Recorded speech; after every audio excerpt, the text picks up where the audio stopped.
Spokesman. We're going to be working with the front derailleur system. I'm Tracy Stefoniac, and our spokesman, James Dunn, has brought along an example of the front derailleur. Why don't you show us how it works, James? Okay, Tracy, coming back to our original bicycle demonstrating model here with the derailleur system, we find that the front derailleur is located on the seat tube of the bicycle. This is the front derailleur. Its main job, of course, is to shift the chain between the sprockets of the crankset. So this is, again, how we have a variety of speeds to choose from by the ability to shift between those available gears. To show you an example of what's involved with the actual shifting, we once again come back to the start of the derailleur system, which is the control lever. In this case, it's the left side control lever on the down tube of the bike. Now, in most cases, derailleurs, when you pull the lever down, they'll shift out towards the large gear. Here's an example of that. That's pulling the lever back, increasing tension on the cable. When you release tension on the cable and bring the derailleur lever back to its relaxed position, it'll shift back down to the smaller gear. That's basically all there is involved in it. If you take a look at the upper area of this derailleur bank, you'll find that we do again have the limit screws. This is something that we found in the rear derailleur. Two limit screws. One limits the travel for the derailleur cage of high gear, which is the large sprocket of the crankset, and the other limits the low travel, which is the smaller sprocket of the crankset. Now, this is a double chain wheel sprocket, so there are other ones available. You can get 3 chain rings on a crankset, too. Which one is more common? Well, definitely the most common one on bikes today are the double chain rings. For touring bicycles, you may have a triple chain ring, it's called. But basically what we have to do here is we have to adjust those screws just to make sure we limit our travel between the 2 sprockets, or 3, whichever you may have. Okay, why don't we take a closer look at the parts involved in the front derailleur? Okay. Here's a couple of familiar items from our rear derailleur show. The stem-mounted shift levers, again, those mount right up front on the handlebar to make the reach easy for most people. They don't have to bend down very far to make any kind of shifting. The lower one here is, of course, the down tube shift lever, which is definitely the most common one on the market today. It's located right on the down tube of the frame. You do have to reach a little bit for it. Connecting the levers to the derailleur, as we did in the rear derailleur, we have a cable. Here's our cable. Again, there is a selection of 2 ends, and most cables, when you buy them from a bicycle shop new, what you need to do again is clip off the end that you don't need. So in other words, to be able to tell which end you need, you're going to have to fit the end into the hole that's available at the control lever. To guide the derailleur cable at any turning points, sometimes we use cable housing again, as we did in the rear derailleur. Some types don't use cable housing, and you'll actually use the fulcrum clip, which I pointed out in the other show. This is the fulcrum clip, and it simply guides the cable around, and you do not need to use housing when you have a fulcrum clip at this point. With the cable housing, does it come in the same width? Well, this is true. There are different widths, or I should say diameter, rather. Right. Different diameters of cable housing. I briefly mentioned last time that there were some cable housings that came with a Teflon liner, and that is generally a little bit larger in diameter to make up for the extra material in there. Okay. At the end of any cable, again, we recommend you use a cable cap, something that'll keep the cable wire from unraveling. If you ever wanted to disassemble your derailleur cable to re-grease it and you had to pull it out from its clamping hold, you would not be able to push it back through the housing if you had it, if your cable was unraveled. So this is what we recommend, a cable cap, or again, soldering, if you can have a Do you need a new cable cap then every time you would change the wire, the cable in it? It depends. If you really squish it on real tight with the pliers, you probably won't be able to remove it as easily. But they're very cheap, very inexpensive, as you can well imagine. Getting down to the actual front derailleur now, I brought in 2 examples today of a typical front derailleur. The reason I brought in 2 was not to point out that they both have the limit screws, but to point out that they have different spring mechanisms. With this one here, it springs to the outside. Now remember, our rear derailleur had a spring also, right, which always brought the chain down to the small sprocket of the freewheel. Well, this has a spring too. Now this particular model, when you pull down on the control lever and increase tension on the wire, it pulls the cage in, and when you let go, the cage springs out. Okay, now this is not as common as the type of derailleur that has a spring that pushes to the inside. Which one of the two is more expensive? Well, in this case, between the two models I brought in here, definitely this next model is more expensive. This is a difference of about $8, and this is about $13. This next one I'm going to show you. It's not because of the spring, though. It's because of the material. This next model has got more alloy to it, so it's a little bit lighter. But I wanted to show you that when you pull down on the control lever and increase the tension on your cable, it pulls out the cage in this model. Oh. Now this is definitely the most common. When you let go, it swings back in. You can see how that works. So it has an internal spring which allows it to do that. Now, would it make any difference at all on your bicycle if you had a derailleur of this type and then switched to that? Well, it might make a difference in terms of how much cable you needed and housing and that type of thing. The one feature about this one that swings to the outside, it's kind of neat, is as you're going faster, you're going to want to shift your chain from that small sprocket of the crankset up to the large because you'll get more speed, more power out of that.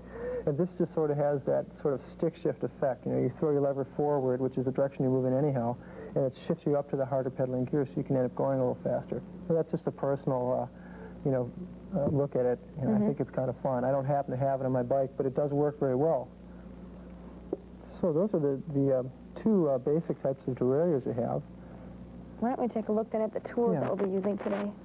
Okay, again, the tools in this case are very similar. We're using just about the same tools we used in the rear derailleur adjustment and that.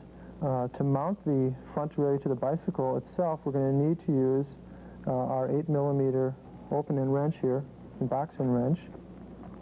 To actually do any adjustments with the limit screws, again, I have two screwdrivers. I'm going to choose to use the Phillips head screwdriver.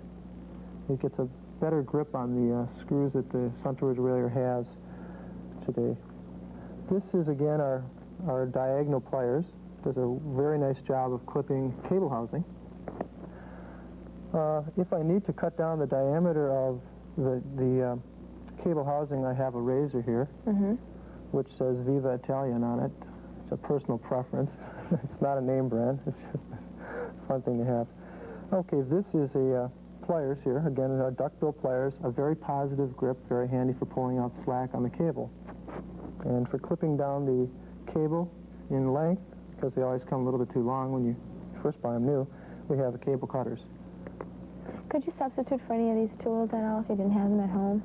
Well, not really. You would need something.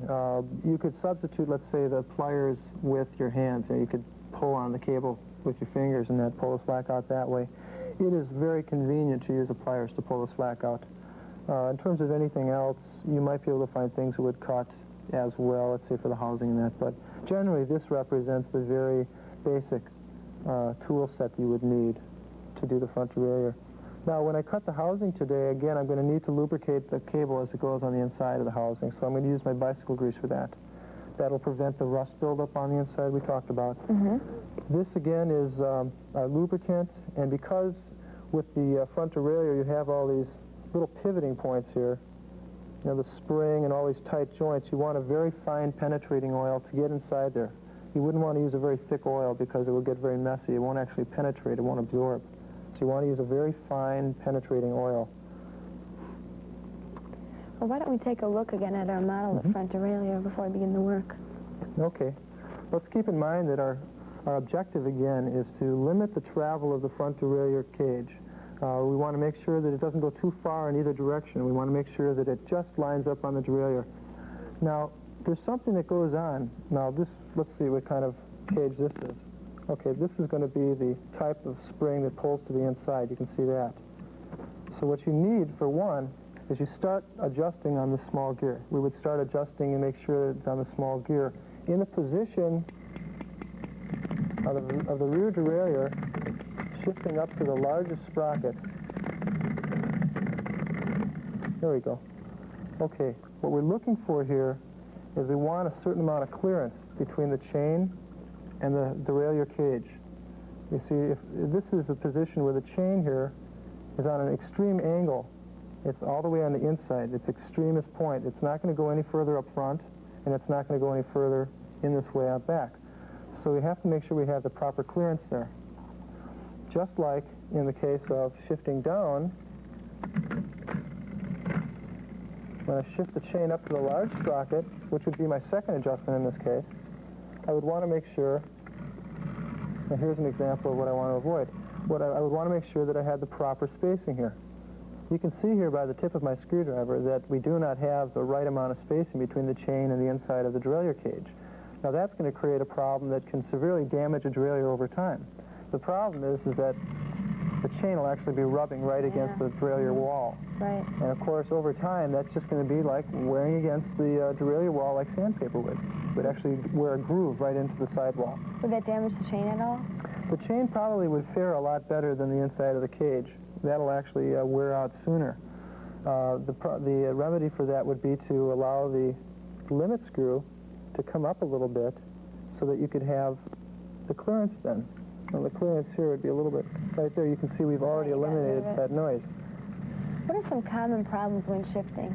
Well, aside from that problem where you have the derailleur misadjusted, where you don't have enough space, you can have too much space. And if you have too much space, you'll have what's called commonly an overshift. I'll give you an example of that. First I'll shift down to the small gear, and this is where it generally happens. When you shift up to the large gear, you have an overshift. Okay, how can you fix that? Well, for one, you have to first grab the chain. Now remember, on our rear derailleur we have this internal spring. Okay, what you have to do is first give yourself the right amount of chain slack, and as best you can, disengage it from where it's stuck. Right here I had to move the cage in a little bit so I could get space for the chain to hook up to. Now with that on the wheel, the way we would adjust that would be to set the limit screw down so that it stops the travel a little earlier. So we don't want as much space. Now before I pointed out we didn't have enough space, let's see what would be just enough space. I'll turn the limit screw down just a little more. Now we shouldn't have I guess we do have an overshift. I'll try it one more time. Bring that screw down just a little bit more. It's a matter, too, of playing with it to get it into the right position, isn't it? Exactly. Here we've got, that's what we're looking for, like good shifting. Now, of course, that's not exactly where you begin with the derailleur adjustment. That's just to give you an idea of what kinds of things are involved with making that decision. With the adjusting screws up here, is it possible that you could buy a bike like this, or do they loosen up over time? Well, the tendency, if you buy a new bicycle, it should be adjusted well from the shop you buy it from, or the store you buy it. Over time, things will loosen up. You know, road vibrations will definitely loosen screws and things like that, and that's why it's common to every once in a while, maybe once or twice a year, something needs a little bit of an adjustment. So, yeah, it's a common problem. It'll come up from time to time. Nothing to be too alarmed about. It's pretty easy to remedy. Why don't I show you how we go about doing it on a real bike? Okay. Which derailleur are we going to install today? Okay, we're going to take the derailleur that has the spring that pushes outward. That's our top one there. Okay. Okay. What I'm going to need to do is first remove the... Right, we should take that from the vise there. I'm going to remove these nuts here. I'm sorry, these screws. Now, these screws here are responsible for clamping the derailleur down to the frame. Okay. Notice I don't have a chain on the bicycle just yet. Why is that? Well, I wanted to show you one more time how the chain is threaded through the entire derailleur system. I think that's important. Sometimes it's difficult to grasp it initially. Is there an exact place where that goes on in the tube? Sure is. What I'm doing right now is just simply putting the bolt in place.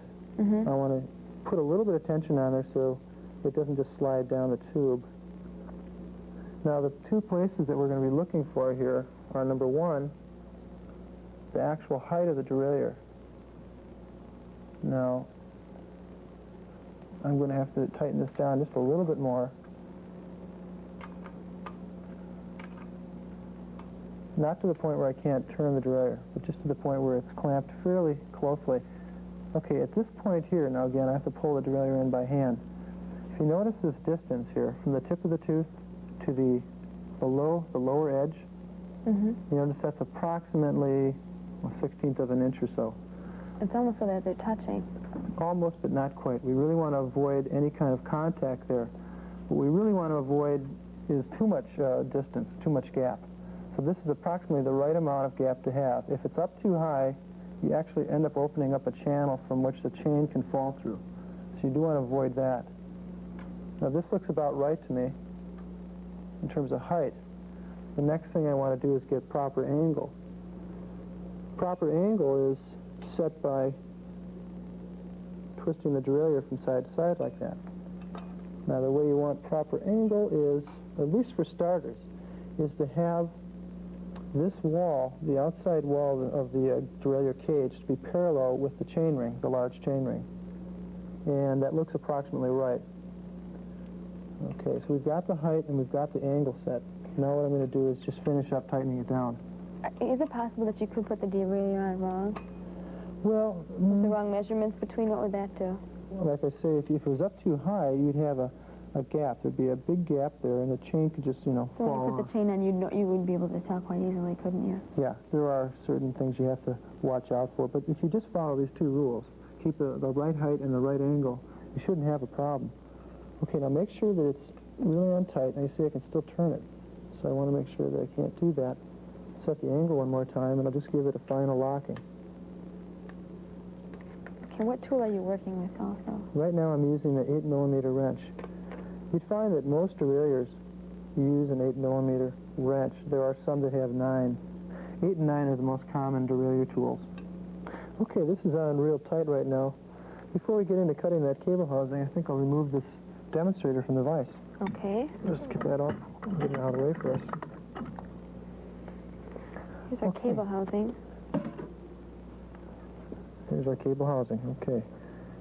Now again, I'm going to have to take a measurement between the fulcrum point, which is the cable housing stop. Okay. And I want to get just the right bend up to the housing stop that's located on the derailleur. You can see it right there. What happens if you put too much or too little cable housing? If you have too much, it's going to start flapping out. As you shift, it'll flap out and hit your ankles and that. If you have too little, in a case like that, it'll be very rough shifting. It won't be very smooth at all. So you want to avoid that. Just get the right amount. So that looks like a good amount right there.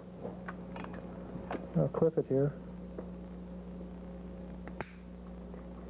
Okay, you're also checking to make sure you got a clean cut too? Yeah, this is not quite as clean as I'd like, so I'll just clip it like so. So the nice thing about using a side cutters for clipping this metal is that you can really clean it up very nicely. That looks good. Okay, I am ready now for the cable itself. If you could hand me that with the cable cutters. Okay, we're going to clip off one end that we don't need. That, in this case, will be this flat end. We want the cylinder end. We're going to save that one. You can put that back, please. Okay. I'll need the grease in just a little bit. Again, why are we lubricating? Okay, again, lubrication here is for purposes of preventing rust. And also, up here at this point, lubricating is basically something I like to do just to make removing the cable end itself when you're changing cables in the future. Make it easier. It won't rust together. When the bike is first manufactured, do you think they lubricate it before they put everything in while they're building it? Yeah, that's common practice. And the gear lever goes straight up? Okay, I moved it up so I can pull the cable in from behind. And you can see how it just sits real well inside the hole. Mm-hmm. Now I'll pass it through underneath. Things get a little bit slippery when you have grease on your fingers, so you can't always grab things real quick. Okay, that gets forward again. Remember, in a relaxed position, that's where you begin. Okay, I'm going to need that cable cutter now also. I have too much slack here. I'll just clip off a big chunk of it. And a little more grease would be handy. Okay, this goes through the fulcrum point. That goes exactly opposite from the rear derailleur, doesn't it? Mm-hmm. That's right. Okay. Okay, now I'll put some lubrication.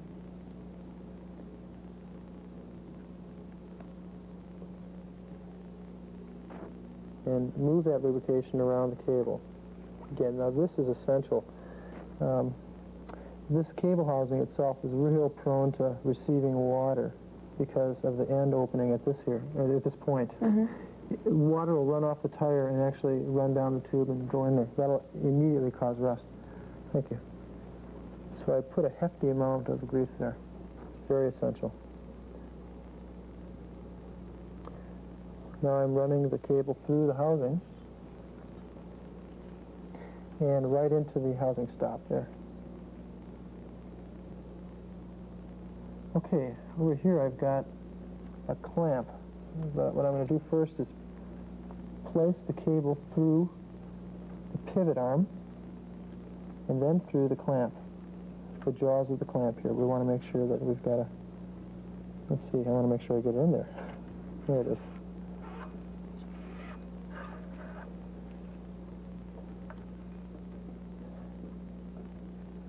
Okay. And now what? Now I'm just going to snug it up. I'm just pulling the slack out with my hand and with my fingers just for the moment. Until I get the tool, I'm just going to pull and tighten up the bolt there. Okay, I am ready to come around the other side, clip off some of the excess cable again. You can see I've still got too much. The distance is shorter on the front end, so I don't need all that much cable. I'll just put that down here for now. Okay, what I want to do at this point is install the chain before I do any more work with adjusting the derailleur. And what have we done with this chain so far? So far this chain is lubricated. It's been cleaned and lubricated. The reason I know you've seen me do this before, but I wanted to show it to you one more time just to show you how the chain is laced through the derailleur system. So it's around and above the back wheel and from underneath, right here, over the front, then onto the small gear. Remember, we've got our rear derailleur is adjusted now, so everything's lined up back there. Now the reason I'm putting the chain on the largest gear here of the front is because this is that derailleur that pivots to the outside. It pivots out towards the larger gear. What about on the other type of derailleur? Would you do it the same way? On the other type, you'd put it on the small gear to begin with, and then you'd shift your chain up to the large gear. Again, the extreme. You want to make sure you set it for that extreme. Mm-hmm. This derailleur is set for the outside extreme, so we have to set for that. Okay, let's push the pin back in. This is the pin that we pushed out earlier. Mm-hmm. Again, I'm pushing the pin in so that it lines up with all the remaining pins on the chain itself. Checking for that stiff link. Almost always get a stiff link. Again, the stiff link's caused by the contraction of the outer link plates. But this back rail of the remover will expand them. And there we have a nice pivoting chain. Mm-hmm. Superb. Okay, now we're ready for setting the proper spacing on the high gear. I'll need that Phillips screwdriver.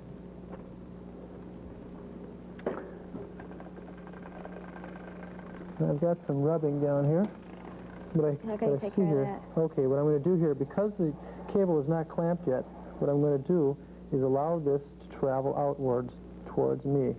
And I'll be doing that by releasing or bringing up the high gear limit screw. That's the screw to the outside here.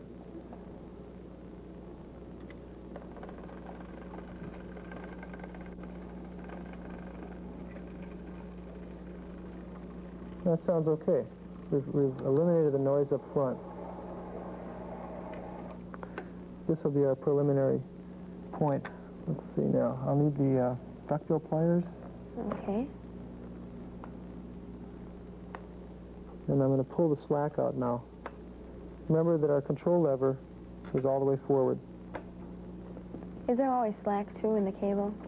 Well, this way you can eliminate most of the slack, but whenever you install a new cable, it will stretch out.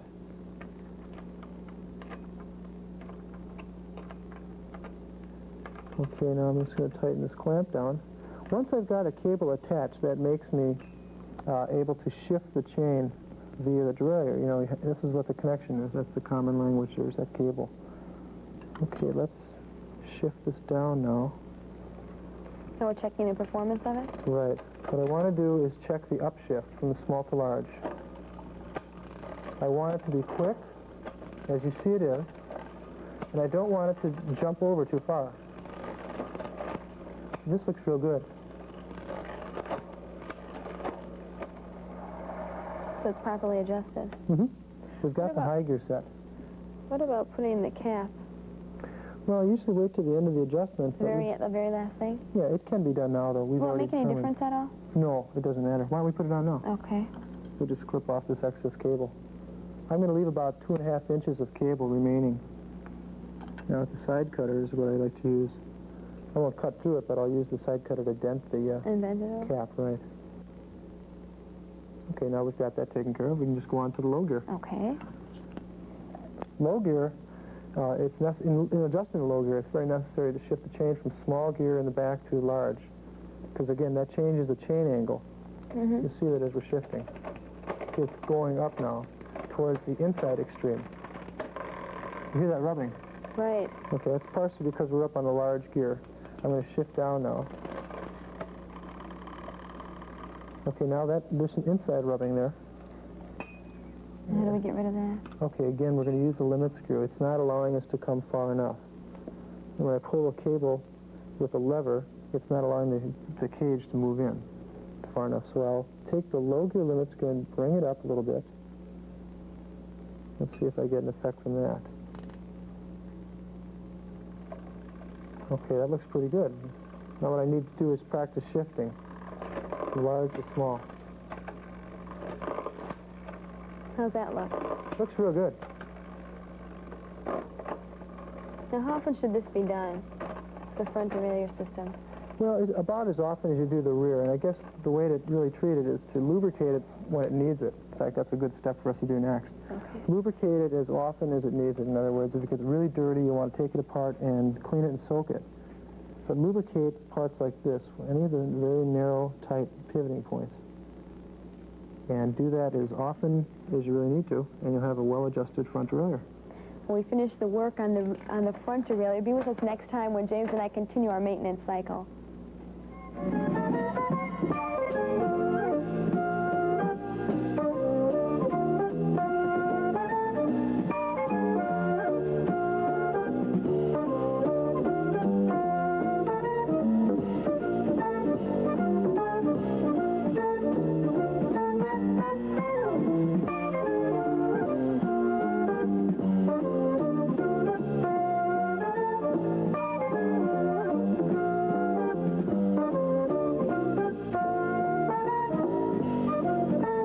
To receive a 91-page illustrated bicycle repair manual plus an 18-piece toolkit, send 1675 to Spokesman, Box 122, Milwaukee, Wisconsin 53201.